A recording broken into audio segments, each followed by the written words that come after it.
আমি অতনু রয়েছি আপনার সঙ্গে। আলোর উৎসব দীপাবলি, নামে আলোর উৎসব হলেও আলোর আগে শব্দ আসে।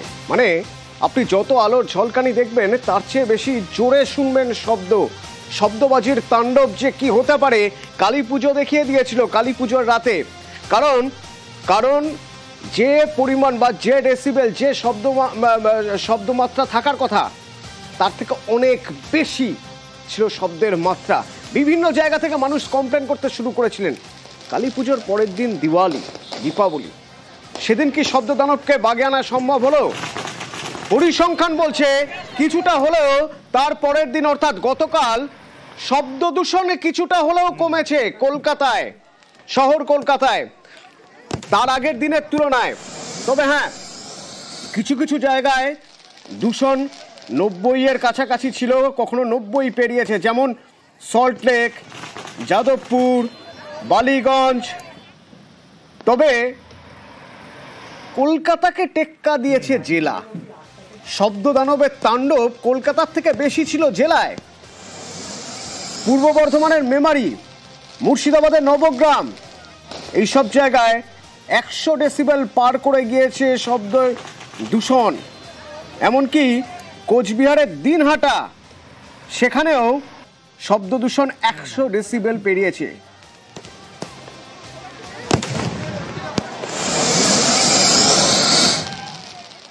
শব্দবাজি যেটা 125 ডেসিবেল আইনত বৈধ করা হয়েছে, সেটা সবুজ মঞ্চ থেকে আমরা গত 12 বছর ধরে আমরা লড়াই করে 90 ডেসিবেলে রেখেছি।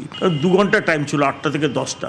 এবার 10টা থেকে রাত্রি 2-3টে অবধি যদি বাজি ফাটানো হয় 125 ডেসিবেলের বাজি, এবং একসাথে যদি 10 জন লোক ফাটায়, তাহলে সম্মিলিত শব্দ যেটা অ্যাকোস্টিক সাউন্ড হয় সেটা ভয়ঙ্কর হয়। কারণ শব্দবাজিতে যেটা বলা হচ্ছে যে ফর্মুলেশন করা হয়েছে, এটার থেকে আরও নতুন করে ফর্মুলেশন দরকার। সিএসআইকে মাথা খাটাতে হবে যাতে ফর্মুলেশনটা আরও কঠিন করা হয়, এবং যাতে ধোঁয়াও কম হয়, শব্দটাও যাতে কম হয়।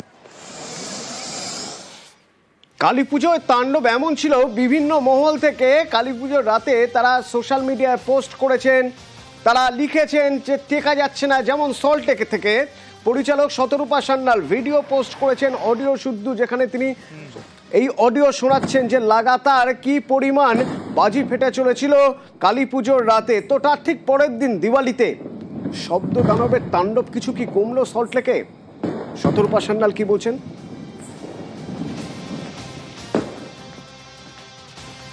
কালকে রাতে সত্যি মানে ওই ইন্টেন্সিটিটা অনেক কম ছিল। সন্ধ্যের পর থেকে হঠাৎ দুমদাম ফাটতে শুরু করেছিল। আমি তখন ভাবলাম যে আবার শুরু হলো বোধহয়, কিন্তু কালকে কিন্তু সত্যি গোটা ব্যাপারটাই সংযত ছিল, ফেটেছে। কিন্তু এর কারণটা অবশ্য সত্যি আমার জিজ্ঞেস করলে আমি জানি না। এটা মানুষের সচেতনতা নাকি এখানে পুলিশ থেকে কোন রকম ইন্টারভেনশন হয়েছিল, এটা আমার জানা নেই। শব্দ দূষণ কমলেও বায়ু দূষণ কমেনি। কলকাতায় সবচেয়ে উপরে বায়ু দূষণ, অর্থাৎ এয়ার কোয়ালিটি ইন্ডেক্স যদি দেখা যায় তাহলে সবচেয়ে খারাপ পরিস্থিতি ছিল সল্টলেকেই। নিউ টাউন আর সল্টলেকে সব থেকে বেশি দূষণ দেখা যাচ্ছে। রাতের দিকে 350 পার হয়ে গেছে এয়ার কোয়ালিটি ইন্ডেক্স, অর্থাৎ যে মাপকাঠিতে কতটা দূষণ হয়েছে তা বোঝা যায়। সেই মাপকাঠি অনুযায়ী দেখা যাচ্ছে শুধুমাত্র নিউ টাউন সল্টলেকেই দূষণের মাত্রা 350 পার হয়ে গিয়েছে।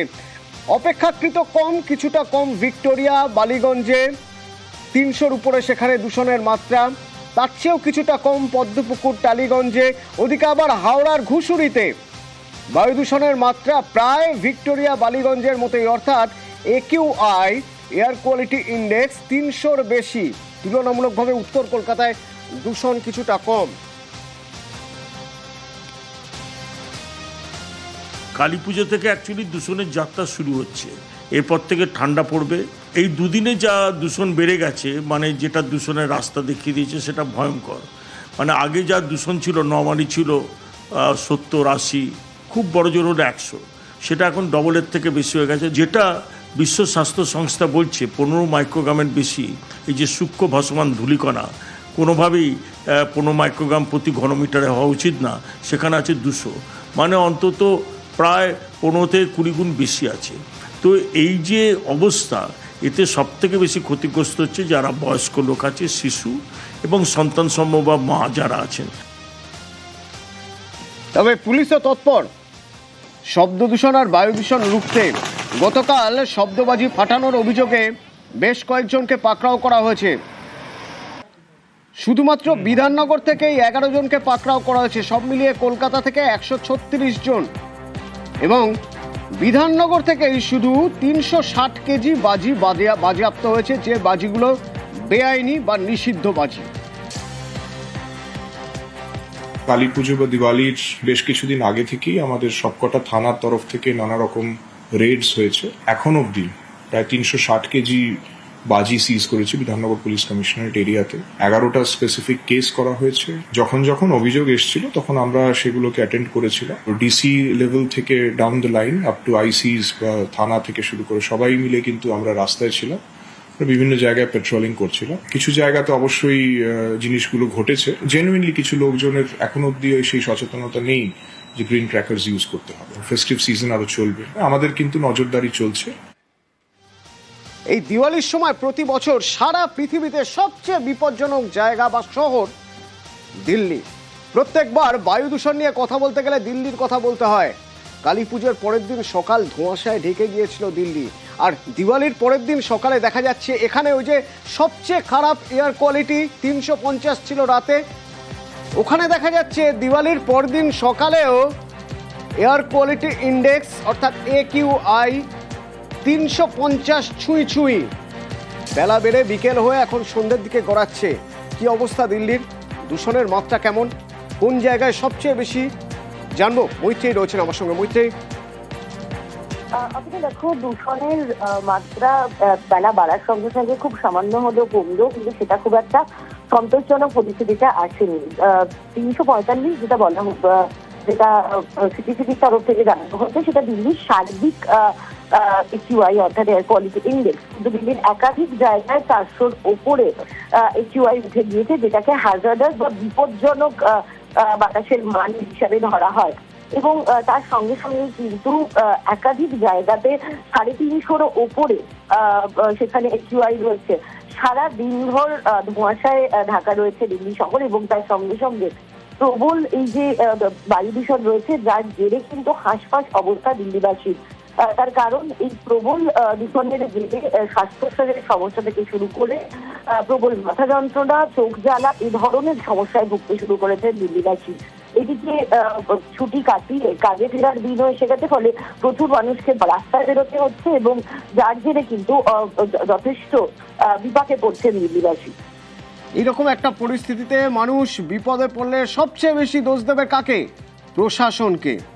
খুব স্বাভাবিকভাবেই এক, জনসচেতনতার অভাব, আর পাশাপাশি প্রশাসনের দিকে আঙুল। তো এর আগে ছিল আম আদমি পার্টির সরকার, এখন বিজেপি সরকার। কি বলছেন দিল্লির মুখ্যমন্ত্রী? पिछले जो सरकारों के दौरान दिवाली वाले दिन का जो डाटा था और अगले दिन का डाटा था, हमारे कार्यकाल में वो डाटा कम हुआ है, बढ़ा नहीं है। तो पॉल्यूशन उस दृष्टि से पहले से कम है, और सरकार अपने जितने भी काम है वो सब कर रही है और करती रहेगी।